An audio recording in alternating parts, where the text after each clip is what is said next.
Hello. Welcome. Good afternoon. Is that too loud? Good? All right. Perfect. Thank you for joining. My name is David Amzik. I'm with CyberArk Software. I've been with the company about 11 years, and all we do is focus on privilege. So today we're going to be looking at privilege accounts and how to be able to protect ourselves, meet audit, but not reduce operational efficiency. In order to be successful, we need to have a win on all three sides, and we also can't boil the ocean. So when I started, managing privilege accounts was purely a good idea. Then audit came about, and maybe we have PCI, SOX, NERC, and this was a subset of our environment. And we had to be able to simply show who has access to these accounts and who used the SA account at 3 o'clock on Tuesday. But then a couple of years ago, the breaches started happening. And now it was no longer just focusing on a subset of our IT, but how are the bad guys getting in? And initial thoughts were to say, well, okay, let's focus on what the bad guys are going after. Right? But as we dig into that, that sometimes becomes a very difficult question to answer because, take national security. So this is from an actual meeting on base. And when you think about which is the higher value target, the plane, anybody? No? The tank? The gas tank? That's exactly it. We said, I don't care, or I do care, but it doesn't really cripple us if one plane is hacked. However, there's a gas gauge on our fuel tank. And if somebody gets in and says that the gas tank is full and it's empty, it takes me 3 weeks to get my gas tanks filled back up. And without my gas tank, nothing works. So now, the question of what are the critical assets became even more difficult to ask because I've definitely been on site post-breach many times, and it's not as though that there are people that drop down from the sky to help us fix the problem. So whether we're looking at this proactively or whether we're looking at it post-breach, this same challenge exists. We don't have unlimited time and resources, nobody can boil the ocean, and business cannot suffer with respect to meeting security. So when we start to look at how many privileged accounts they are, it's immense. Just in the old on-prem data center, we have not only things like local admin, root SA, but we have service accounts, databases, network devices, hypervisor, lights out management cards. We have applications that access databases, and guess what? Those have credentials as well. Now as we move into the cloud, securing access to the cloud, orchestration tools, all of these keys and secrets that are being created there. SaaS solution. Office 365, every SaaS solution has an admin account as well. All of these orchestration tools, Puppet, Chef, they all have privileged accounts. Endpoint, every laptop has a privileged account. Industrial control systems. We're not going to buy a new $5 million piece of manufacturing equipment simply because the old one has an XP operating system on it. So now we have this infinite number of privileged accounts and a very finite number of resources to be able to address it. So this is when organizations started coming to us and saying, don't give us a tool that can manage passwords, because a tool that can manage passwords is useless if we're not managing our passwords. Right? So the question next came, where do we start and how do we be able to build a program? And by the way, now we have the board asking about it as well. And if the board comes to executive management and says, solve privilege, that is a very loaded question. So what we want to be able to do is start off by reducing the most risk for the least effort, and have this be measurable. So executive management can go back to the board and say, this is what we have achieved. And as I said, 3 common themes throughout every step of this program are going to be an operational win, an audit win, and a security win. We need to have all 3. If we're doing something for security that makes life miserable operationally, it becomes a painful, if not impossible, uphill battle. So before we look at how, I like to start off with the why. Let's look at what happens in a standard breach. And then once we can understand the why, then we can be able to start off by reducing the most risk for least effort. So this is going to be nothing new to the people in this room. But all the breaches start off with a low value entry point. If my laptop is stolen, it does not hurt CyberArk. But if we have the same local admin password on all of our laptops, one is compromised, they're all compromised. And the bad guy goes laptop to laptop looking for hashes. Now, again, this is probably basic for most people in the room, but very high level. When I'm at work and I change my domain account, there's a hash on my laptop. So then when I'm on home, when I'm on an airplane, when I don't have network, when I'm not on the domain, there can be something local that says when I type in my username and password, can I log in? Right? Now, the bad guy doesn't care about me. But if help desk logs into my laptop, well, help desk logs in with their domain account, which is much more powerful than my individual account. That's the hash that the bad guy's looking for. We had a CISO of a large organization that had been through a breach present at our customer event last year. And he said, I thought we were doing a great job. I communicated to the board that we are in good shape. We were changing our local admin passwords on our workstations and laptops every 10 days. But we were changing them to the same password for all. And in hindsight, we would have been better off doing it once and not doing it again, because 10 days was more than enough time for that bad guy to move laptop to laptop to find the hash they needed to get into the data center. And sometimes the bad guy just forces it. So let's say there's a phishing attack and I click on the link. Again, bad guy doesn't really care about me, but let's say they start filling out my C drive. My laptop starts moving slowly. So I call help desk. Help desk logs into my laptop to troubleshoot the issue, and then the hash is now taken.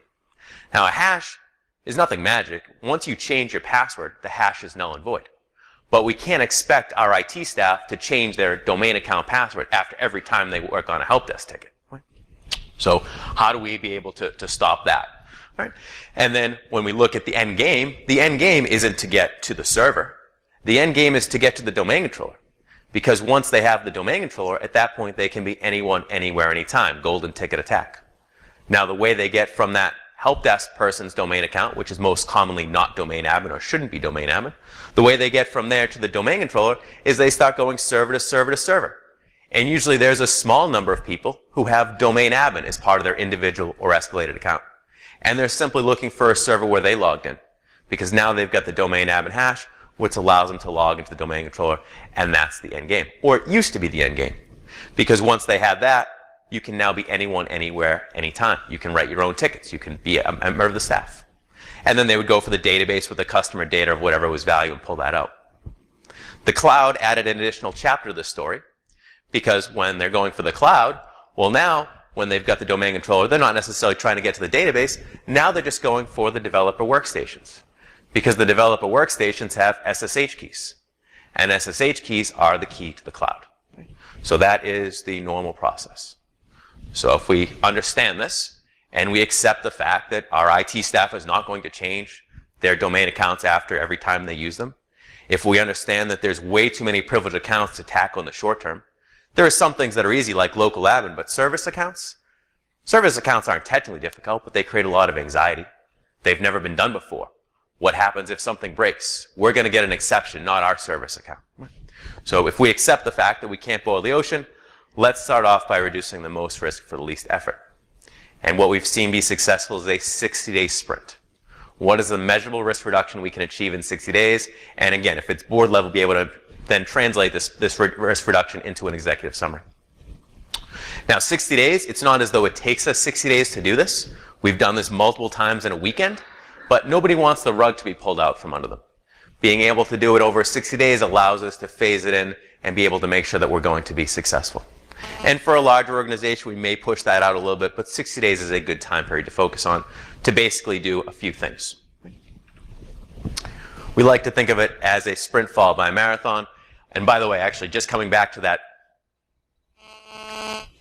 airport example that I used at the beginning, it's not just the base. I actually met with an airport and we said, what are your critical assets? And they said, our baggage system, the Windows box that runs our baggage system. I said, the baggage system? I said, if the conveyor belt stops, we're done. Baggage is the heart of the airport. So again, when we look at industrial control systems, the goal is, yes, we're not going to do that as part of the sprint, but we want to make sure that we can manage these devices as we move forward. So when we look at this 60-day sprint, what is easy that nobody cares about? Local admin and root. These are high-risk accounts, but we almost never use them. Maybe the NIC card is down and I need to log in locally. So for that outlier, I would go get that local admin account and use it. But day-to-day, we're not using them. There's no service accounts. Nothing's going to break if we change them. Same thing with root and SA. So these are great starting points. However, what is the reason why most organizations did not put unique admin accounts on all the devices? Is the operational side. Whether we have 100 servers or 100,000 servers, if we have a static repository, a spreadsheet, a database, a vault, where we put these accounts, if we almost never use them, they're going to fall out of sync. And when we do need them, they're going to be incorrect. So that's why the philosophy is let's have the same password for all. Right? What we want to be able to do is replace a static repository with a dynamic repository. And we'll get into this in more detail. But essentially, think of it as no different than if you hired somebody and said, here's our spreadsheet with our local admin and root accounts. Can you log into every server every day and just simply make sure the password in the spreadsheet is in sync with the password on the device? That's all we need to do to validate that those credentials are correct. If we have a dynamic repository, now having a unique root and local admin is no more operationally complex than previously it was to have the same password for all. If I'm a member of the IT staff, instead of going to that spreadsheet, and we've all had this situation where the password is wrong, I go to CyberArk with my AD credential. Based on my group membership, I have access to the appropriate passwords. I know they're correct because of the verification. And we've met audit, because now they're one-to-one. So if audit says who logged into Windows Server 23 at 2 o'clock on Tuesday, we can say it was Dave. So now we have the audit reports to meet audit, all of the big 4 audit firms being customers as well. That's where it started. So again, operational win, security win, audit win. Second, anyone have a vulnerability scanner? Qualys, Nessus, Rapid7, whatever it may be. Well, a vulnerability scanner has to log into all of your devices with a high-power credential to run the scan. Guess what? It's not a person, but in applications can leave hashes as well. So your vulnerability scanner is leaving high-power hashes all over the network. We have an out-of-the-box integration. So before your vulnerability scanner runs, it pulls the password from CyberArk. And after the password is done, we rotate it. Now, you don't need CyberArk. You can change that vulnerability password after each use. Okay? And it's going to therefore solve the problem. But a lot of times we don't have time. These things fall off. So being able to get those vulnerability scanners is very important. Now, commercially off-the-shelf applications are a great starting point. I always start off with a vulnerability scanner because security owns it. And they understand the risk. So let's start there. Let's get that nice risk reduction. It's no effort. But beyond that, and I'm sorry for this eye chart, but there's obviously a lot of security vendors. And nobody has the resources to stand up security silos. You need to have different vendors, best of breed, obviously, but it needs to create a platform that's all linked together. So beyond, if we're looking at a proof point, if we're looking at two-factor, if we're looking at identity and access management, if we're looking at ticketing, if we're looking at a CMDB, same rules apply. So making sure that all of these things are talking together so one security solution isn't solving one security problem, but creating another one.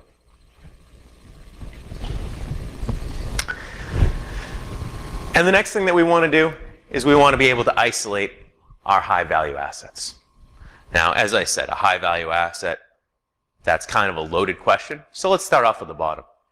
If we can say one of the most common attack vectors in every breach is your domain controller, then your domain controller is always going to be classified as a high-value asset. In addition, if we build up from there, in addition to your domain controllers, we're also going to look at the AWS Admin Web Console.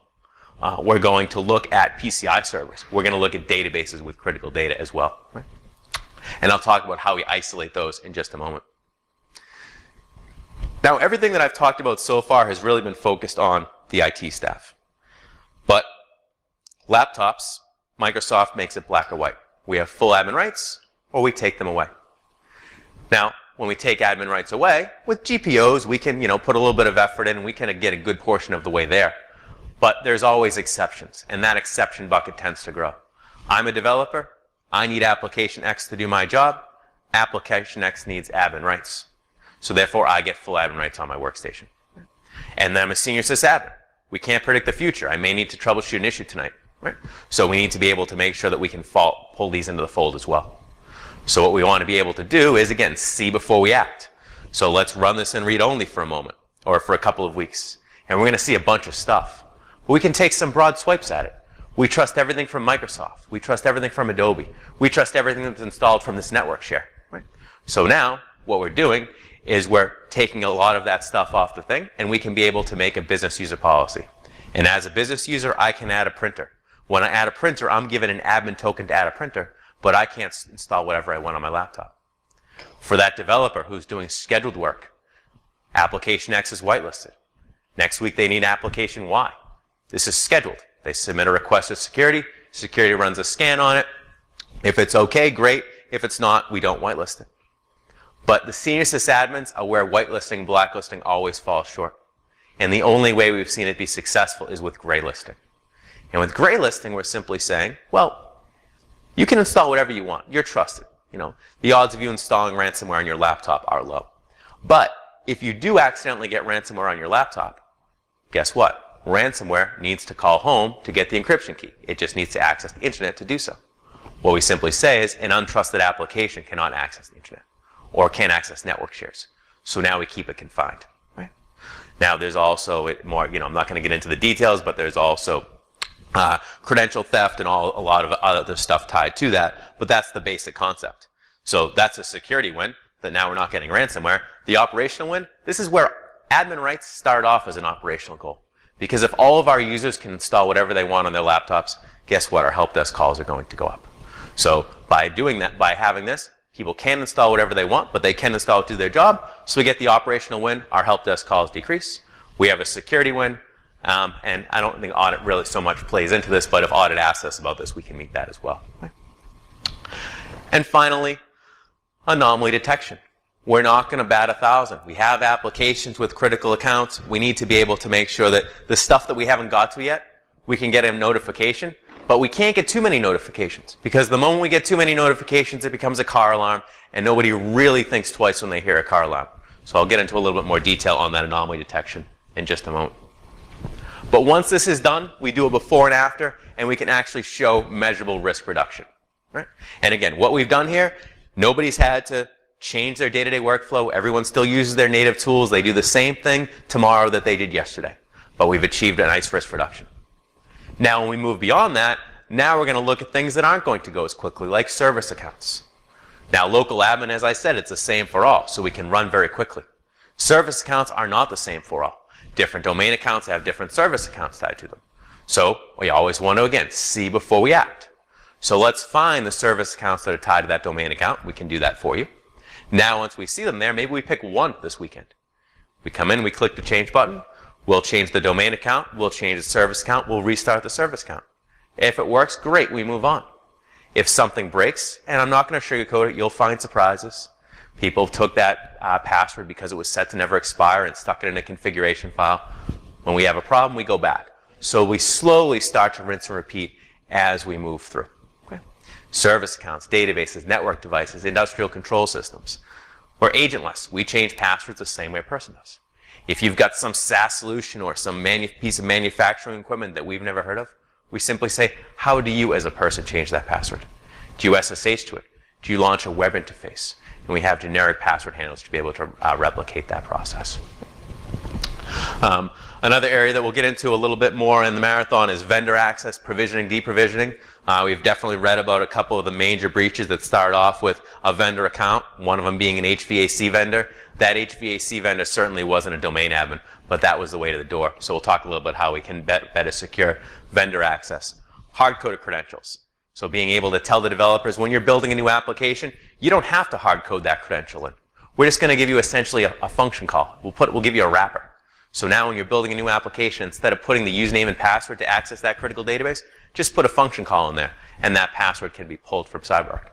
And if it's a tier 0 application, we can stick a mini vault right on the application server. Right? So everything has to make sure that when we're taking a step forward security, we're not reducing availability. Same thing with cloud. We have basic cloud hygiene. So when you have your AWS Admin Web Console, you're going to treat that like any other root account. The only difference is when you connect to it, you're not going to use PuTTY, you're going to use HTTPS. We're going to be able to manage that. The AWS key, which is the component that does the provisioning in the cloud. Well, much like Qualys, the AWS key is pulled from us, so we can make sure that that is secured. And then all of the instances that are spun up in the cloud, having the integration with all of the orchestration tools is key, because now whatever orchestration tool we're using, all of the secrets, SSH keys, privileged accounts that are created just come into the fold. So when that instance is decommissioned, it's all automatic. Now, in the application world, when I talked about hard-coded application, when we talked about legacy devices, developers didn't want to not hard-code the password in. They liked doing that. But when we get into DevOps, the DevOps developers don't want to put a static component into a dynamic process. As it moves through the life cycle, they don't want to have to change that password. So they're very much in tune to this. We have a community edition, so the developers can just download and play for themselves. And now, whatever tool is a flavor of the week, Chef, Puppet, Ansible, whatever, when they throw it over the fence to security, security doesn't have to learn all of these tools. The hooks are already there. It's the same output, it's just a different tool.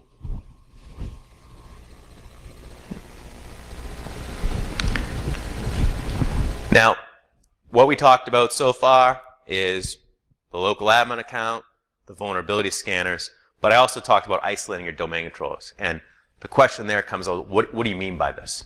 So I like to start off with Microsoft. Microsoft created some recommendations after the breaches, given that the vast majority of the breaches fall on their shoulders. Put a unique local admin. But when they look at, the old recommendation would be for our IT staff, our Windows admins, let's give them 2 accounts. Let's give them a Dave account and a Dave-A account. And my -A account is going to be my admin account. Now that was the old recommendation, but if my -A account is domain admin, then every time I log into a tier 1 server, I leave a hash. So Microsoft changed the recommendation. Now the recommendation is everybody has a low-level AD account. Some people have server admin. Fewer still have domain admin. Fewer still have enterprise admin. It's 4 accounts. They also want a separate laptop. They call it a PAW, Privileged Account Workstation. So a laptop that is clean, that never goes on the network, that never goes on the internet, that's going to be used for connecting to the domain controller. But every time I've seen an organization try to implement 4 accounts and 2 laptops, it fails because of the operational complexity. And also, there is nothing stopping me. We're not counting human error. There's nothing stopping me from logging into a laptop with an enterprise admin account. So what our customers said is, we need to be able to meet the Microsoft recommendation, but we can't change anything about what we're doing today. We can't give people more accounts. We can't give people more laptops. So how can we do this? Well, we can do it through a web interface, but nobody likes change. And, going to a web interface, if I need local admin, which is a once in a great while situation, fine. But as a Windows admin, I am not going to go to a web interface every time I want to log into the domain controller. So native tools are key. But just so we can see it here first, before we look at native tools, what could I do? I could log in. I could click on the domain admin account. The domain admin account is pulled from CyberArk, and it's launched from a secure jump server. Because it is launched here, the password never gets back to my workstation. Therefore, we've met the privileged account workstation recommendation without having a separate laptop. Okay. Now, instead of giving me a 3rd account domain admin, we put the Dave domain admin here. So now I just have 2 accounts. Right? I authenticate that it's me to CyberArk, and CyberArk takes care of the Dave domain account. Right? So now I don't have another account to manage, and that password can now be changed once a day, and it's not really going to impact me. Right? The icing on the cake is we can record that session as well. I've never seen anybody record everything, but if we're talking about a vendor doing some work or a production code change, having a recording that's searchable is definitely beneficial. And you can't have any single points of failure. So these are just a farm. Each one can support 100 concurrent RDP sessions, but if we put 2 behind a load balancer, 200, 300, 400, we can scale up to whatever we want. We can have them in different geographic locations, so the rendering, the user experience is native. So again, meeting the Microsoft recommendation without changing anything about what we're doing today. And I'll show you how we can do that with native tools in just a moment. Right? Another use case for this is going to be if you have any compliance servers. If you have PCI 3.2. Well, PCI 3.2 requires, bless you, 2-factor authentication. I can use my corporate 2FA if I'm logging in as Dave. But if I'm logging in as admin, admin is a shared account. It's not tied to any one person. So you can't use 2-factor. The way we help out here is you 2-factor into CyberArk. So now if audit says, who used root at 3 o'clock on Tuesday? We can say it was Dave. And how can you prove it to me as Dave? Dave used 2-factor authentication to access CyberArk. So now you get 2-factor for shared accounts as well as individual accounts. So to meet PCI 3.2, we have 2-factor.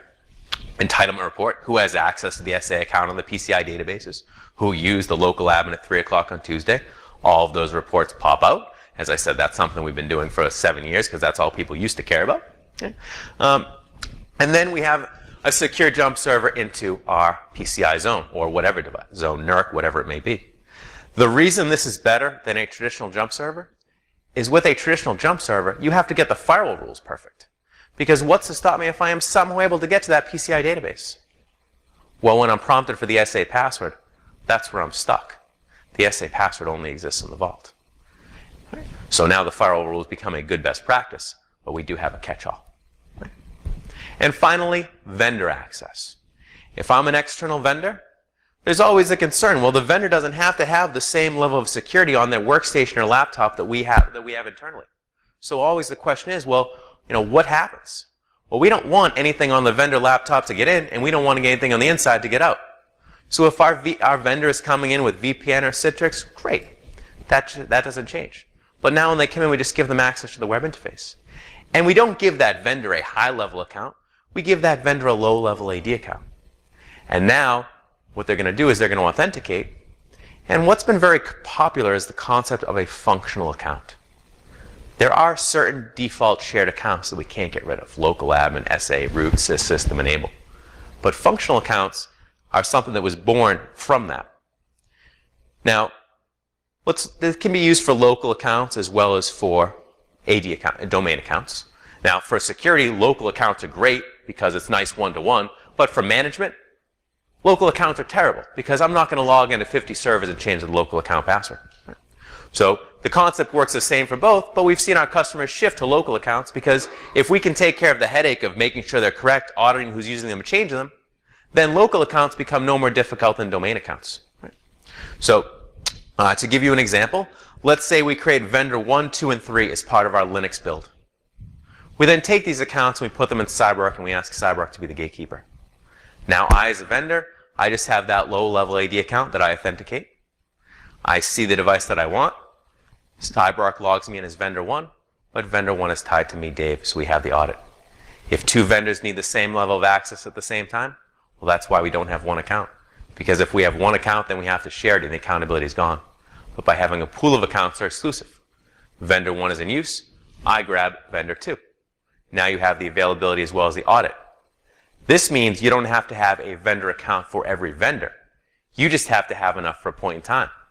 At any point in time, how many vendors may need to access this device? 3? Let's put 10 in there to make sure we never run out. As I said, it's no more difficult to manage one account than it is to manage 10. Same thing and we can have workflows. We can require that vendor to put in a reason, get an approval, integrate with a ticketing system. Same thing for firewall IDs or break glass accounts. We don't want people to use root. Root's all powerful and there's only one of them. So if we have firewall IDs, same rules apply. When that person day to day, they log into themselves, they do their work. If they need a firewall ID, they can have access to it. And finally, sporadic access. Sometimes we give somebody a -A account, even though they only use it once in a while. Now, this is not good for them because they don't want to manage the account all year when they only use it once or twice. And it creates this risk because now we have more privileged accounts than we need. So a good best practice, again, is for those people that use their -A, their server admin account on a regular basis, give it to them. But if there's somebody that just needs it once in a while, why not have them check it out? So that's the concept of the isolation. And then just before we see it, as we talked about analytics, being able to look at an IT member. Day to day, I'm logging in as myself. I'm doing my work. Every once in a while, I need the SA account. It's going to build a user profile for me. So if somebody steals my credentials, or if I'm acting maliciously, that's going to be different than my normal. As I said, we recommend two-factor, but this is a nice catch-all. SIM, sometimes we have to write the rules. We have too many rules. We get too many alerts. All of the alerts become meaningless. So we do also have the ability to score those alerts. So if that application logs into a database every day at 7 a.m. and 4 p.m., and one day it logs in at 7:30 a.m., and it logs in from a different IP address, you can certainly write that rule within your own SIM, but you can always leverage the rules engine, so we do that for you. So now the SIM team is still getting on their SIM, but they don't have to write the rules themselves. And then there's also a agent that we can put on the domain controller, so we just watch the Kerberos traffic. So if there's a golden ticket attack, we can notify you in real time. I was on site post-breach about 9 weeks ago, and the organization said, we got a call from the FBI, and the FBI said, we're giving you a courtesy call. You've been breached. We've been investigating for 7 months. Our investigation is now closed. You're welcome. Well, obviously, early detection is beneficial. So knowing that 7 months earlier would have definitely helped out the organization, especially being retail. Anybody doing DevOps? Nobody? All right, we'll skip it. So it's one thing to see it, and several people stopped by our booth and had some conversations. So I see several of you out there, so I'll just show it to you real quick here. But any questions so far?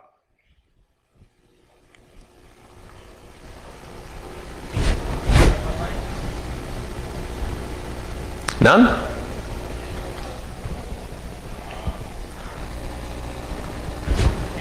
All right. All right. So as I said, you can use two-factor, whatever you want. But as we said, if we're talking about that outlier use case, the NIC card is down, I need the local admin account, no big deal. I'll log in. I can grab the credential that I need. If it's, again, if it's local admin and the NIC card is down, I can see it, but usually I'll just use the connect button. We talked about vendor accounts as well, so when I click on connect, it's going to log me into the component server as vendor 1, but they're exclusive. If someone else needs it, they grab vendor 2. So now we have the availability as well as the audit. So again, that's fine for an outlier, but if I need domain admin, I'm not going to come in and click on a connect button. You certainly can, and you can give options, GPO editor, DNS manager, whatever you want. But what I want to do is I want to work the same way tomorrow as I did yesterday. And the way we're going to do that is with our native tools. And just to show you that there's no magic, there's no agent to do this. All we're doing is simply saying, instead of launching RDP, GPO editor, DNS manager, Toad from your workstation, launch it from that jump server that I talked about. So now, when I have my RDP connections manager, and I click on Domain Controller 1 and I click on Open Session, today I type in my domain account which has domain admin. Tomorrow I type in my domain account, but it no longer has domain admin. What happens behind the scenes is my domain admin is pulled from the vault and launched from the jump server. We've met the Microsoft recommendation. The domain admin account never got back to my laptop. I don't have to use it, but I'm using my native tools. I can use MapAdrive, WinSCP, whatever I want. We've put security behind the scenes, and that's what we realized was critical as you move from just a vault to an enterprise standard. You have to put security behind the scenes. Same thing for the Unix team. Telling the Unix team that they have to use a web interface is going to be a very painful uphill battle. But here I'm saying, I'm Paul. I want to log in as root or firecall or vendor. This is the IP host name of the SSH proxy. This is the IP host name of the device I want to go to. Now I just type in my 80 credentials. You can use two-factor here as well. So now I've validated that I'm Paul, and CyberArk validated that I have access to root. What happens is the root password is pulled from the vault, launched from the SSH proxy. Root password never got back to my workstation. I don't know or care if it's the same root password in every server or it's unique. I don't care if it changes after each use or never. All I care about is I have the access that I need, and I'm working the same way I did yesterday, putting security behind the scenes. So if I do who am I? Root, but I never saw the root password. Okay. Any questions about that? Any questions about the sprint? What we do first, why we do first? Any concerns with that approach? Just out of curiosity, I mean, a lot of you have probably tackled the same challenge. No? Okay. All right, another thing that came up a bunch of times at the booth today was service accounts. And the big challenge with service accounts is, where are they? So we need to be able to find them.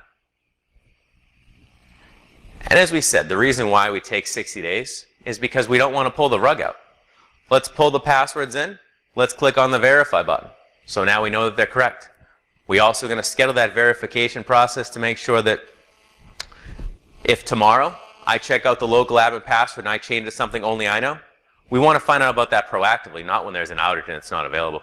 So this afternoon when the verification process runs, great. The password is wrong. We can notify you or fix it. So now we know that all of the passwords are correct. But if you don't have a nice process to pull from, or you don't know where all of your service accounts are, well, it's very important that we can find them. So in this case, SVC under SQL is a domain account, and it was set to never expire because we didn't know where the service accounts were.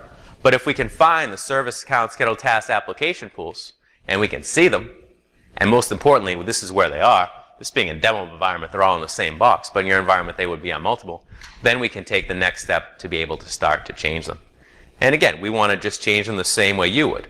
So when I come in during my maintenance window, instead of me changing this domain account and all the service accounts and having the ability, potential to forget one or forget to restart something, well, all I'm going to do is I'm going to click on the change button.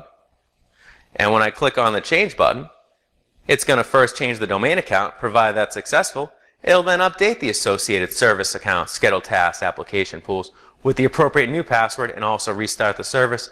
And if I need to go back, we have the previous versions available to us. And then several other people also asked a little bit about audit, so I'll touch on that as well. But again, when we look at that phased approach, regardless if you're doing it manually or with a tool, we want to start off by having a repository, and we want to find a way to validate what's in that repository is correct. And then let's leave it there for 2 weeks. Let's give people the ability to use their old option or the new option. Then we say in 2 weeks, we're going to get rid of the old option. Now we go here to get local admin. We've solved that. We hook up the vulnerability scanner. We've solved that. We've isolated our domain controllers behind the jump servers. We've solved that. Then we slowly start to discover service counts. We start to change them. And then we start to rinse and repeat as we move through the environment. Okay. And then if it be internal audit, external audit, we need to be able to report on this data as well. So when we look at reports, again, just in the interest of time here, a couple key ones is going to be an activity report. Well, who has, let's just open one up. I want to know who has access, sorry for the resolution here, to this specific target, who logged in as root at this time. We can conclusively say it was Paul, and if there was a reason or a ticket number like ServiceNow, whatever it's here. Target server, privileged account, who used it, when they used it, why they used it. If we want to know what they did, we can record what they're doing. But we do also have the ability to show who has access. So in this case, we can say, open this up, who has access to the SA accounts on our PCI databases? Or what does, in this case, John have access?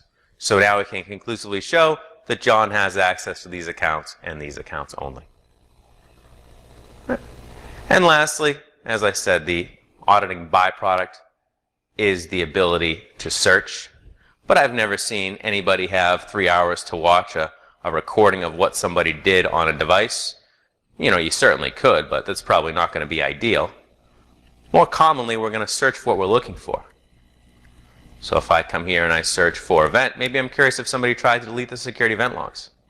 I could watch the entire session, or in this case, it'll fast forward to the 43-second mark where we cleared the event logs. So we can see. Now again, even that's going to be overkill, so we do also with the analytics, we're going to alert you on high-risk sessions. If somebody does an RM-R, we'll rank that as a high-risk session. So if you're going to watch a couple sessions, it should be the one where an RM-R is done, rather than when someone just did a who am I. Okay. Any questions on the reports or the recording? Any goals, requirements with respect to privileged accounts? Yes, please. Excel in the format for reports? Good question. I believe you can do a CSV file. You can save them. Yes, I'll follow up on that, but what are you looking for, like a PDF or something? Yeah. Yeah. So Excel definitely. I could take a follow-up, stop by the booth, see if there's any others. But although you can save that report, and if it is in Excel, you can't modify the report within the vault. Any others on the reports or the recording? So a good way to think of all of this, how do we logically set this up? Think of it like a bank vault full of safety deposit boxes. Safety deposit box is just a logical unit. Windows local admin, Windows service account, SQL SA, AWS, Office 365. And what we're going to do is we're going to take the appropriate logical passwords and put them in that safe, and then to it we're going to tie the owners. Well, who on the IT staff should have access?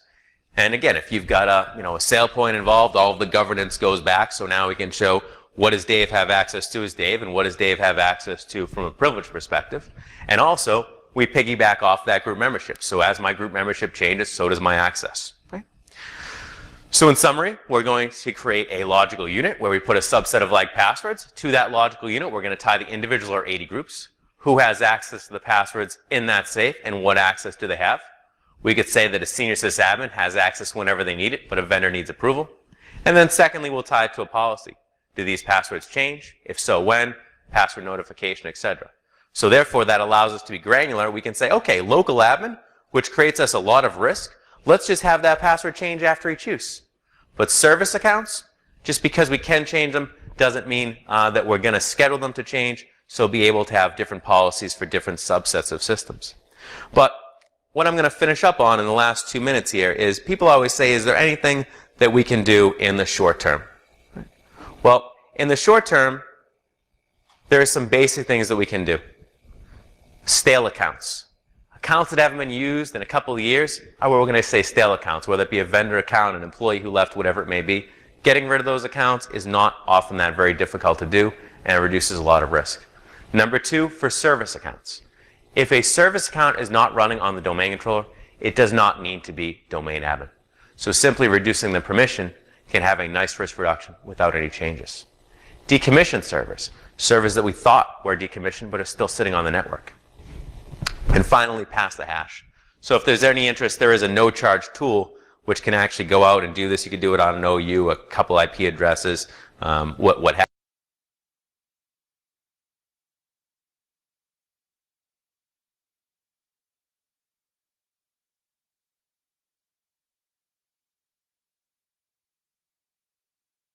have you. But probably the most important aspect of this is it'll actually draw a pass the hash map for you. And with a pass the hash map, this is what I was talking about at the beginning, how the breaches happen. So if I, for example, log into this server or laptop with my domain admin account, when I log out, I've left a domain admin hash, which means that as long as that hash is valid, the bad guy can take it and use it to log into all of these devices. Now, obviously, you're not going to, or I'm not going to say obviously, but most likely you're not going to change all of your domain admin accounts. But let's say Jill logged into a laptop with a server admin. Now you have a server admin hash running around on a laptop outside your network. This is the last thing that you want. You can say, Jill, can you please change your password and please don't log into laptops with in the future. So again, measurable risk reduction. If you're not looking to start a privileged account program for a period of time, this is a nice way to find that low-hanging fruit.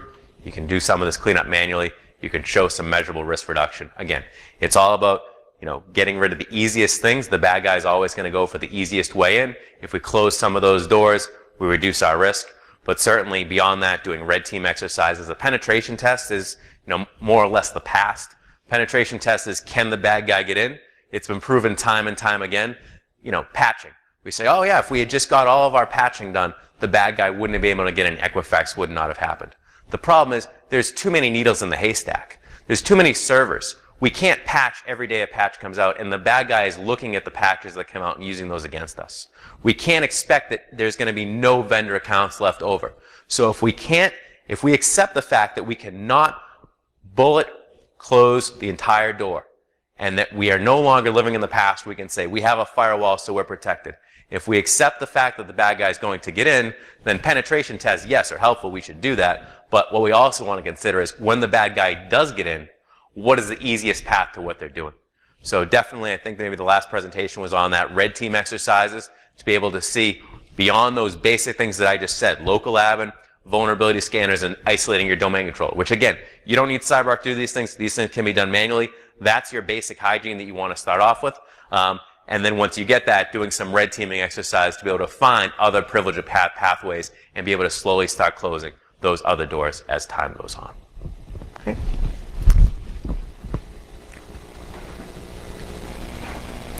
And that's where we will finish up. Lockdown credentials, starting off with the easiest, moving down the pike, isolating sessions to your domain controllers at a minimum, and continuously monitor and reevaluate as the attack vectors change, as the bad guys come up with new and better ways. We always want to be reevaluating what we're doing so that as time changes, we change with it. The goal is to be able to stay as close to a step ahead as possible.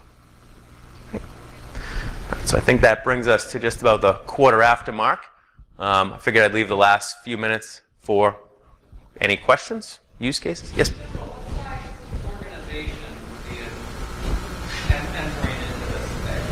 Yep. Good question. It's all relative.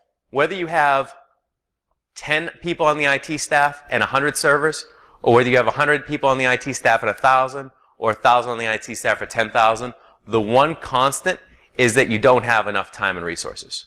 So I would say, a few years ago, it was more organizations that were like 25 IT staff and up. Now, if an organization that's small is breached, sometimes that's not even recoverable. An Equifax, an Anthem, a Target, a breach is going to cause considerable harm, but it's not going to be the end of the day for them. For a small organization, it is. So an organization that has 5 people on the IT staff is definitely a good target.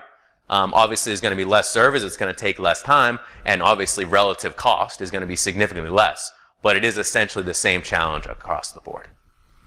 Yeah. Does that answer the question? Okay.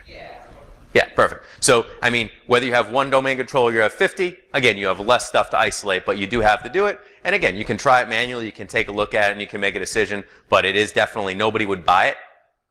If nobody would buy a tool if they could do it manually cheaper, and nobody would buy a tool if it's going to be, we could solve world hunger, and nobody would buy it if it costs too much money. So again, it has to have the technical benefit as well as the budgetary benefit to be successful regardless of the size. So you're finding that the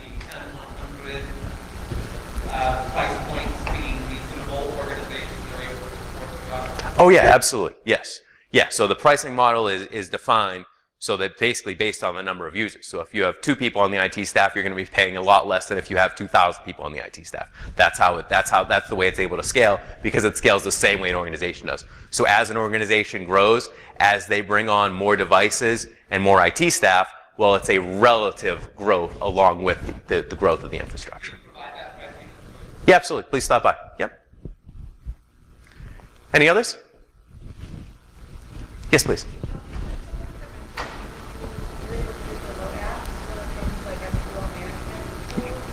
Yes. Yep, absolutely. So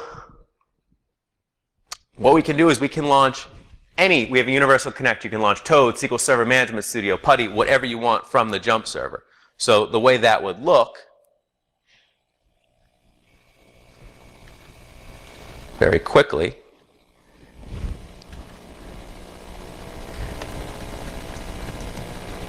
if I log in as a DBA, and again, you can do this with your native tools, and I click on Connect, well, now it's going to launch SQL Server Management Studio. It can either launch it locally from my laptop and just programmatically inject the credential, or if it's a critical database, we can launch it from the jump server. But this is being launched from the jump server, but it feels native. I can move the window around, I can resize it, I can open up 10 at the same time. So it doesn't matter what client you're using, as long as you can launch that client, you can support that. Very important point. Telling people to use this tool tomorrow when they're used to that other tool is very difficult. So we can't expect the IT staff to acclimate to security. It has to be a joint partnership. Thank you. Any other questions? I saw one more.